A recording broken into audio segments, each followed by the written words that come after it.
أنا وأنا لقياني أنا ضد أخرس قبل منهن أنا ضد وهوس عنهن لكن شيء لدينا لكن قبل واحد وصل لحنا ابن قادر إن كبرنا إن دبيرنا وإحنا أجمع بجروا. Ni kilio cha wakazi wa kijiji cha Chira, wadi ya Gerseni Magharibi katika kaunti ya Tana River, wanalalamikia kuhusu ukosefu wa maendeleo sasa, huku wakieleza changamoto ya kupata maji. Bialana na urafasana waxaan ku rafaasana biyo asigan maxaan ka aroornaa meeshan oon qolaatena farin oon qolaatay maxaamilay baad aragtay meesha wabiga waa soo mooday dhulkana biyahan ka aroornaa biyaha sasa ugu rafaasana. Aidha, wakazi hao wamewalaumu viongozi waliowachagua kuwasahau licha ya ahadi zao wakati wa kampeni. Hata dawlad inay jirto ma sheegi karno maxaa u sababay maalintii la gaaro doorasho meeshan adduunka gaaro noqon laakiin maalintii la helo ama kii waayo ciidan wax gaar soo noqon ma jiro madaxdii qabni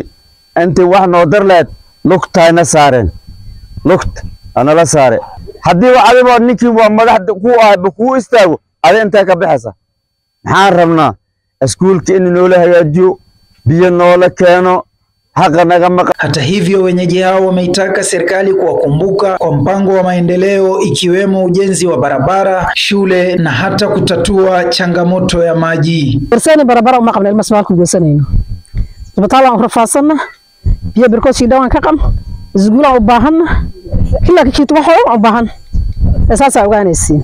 Abdul Aziz Nameka, kaunti ya Tana River.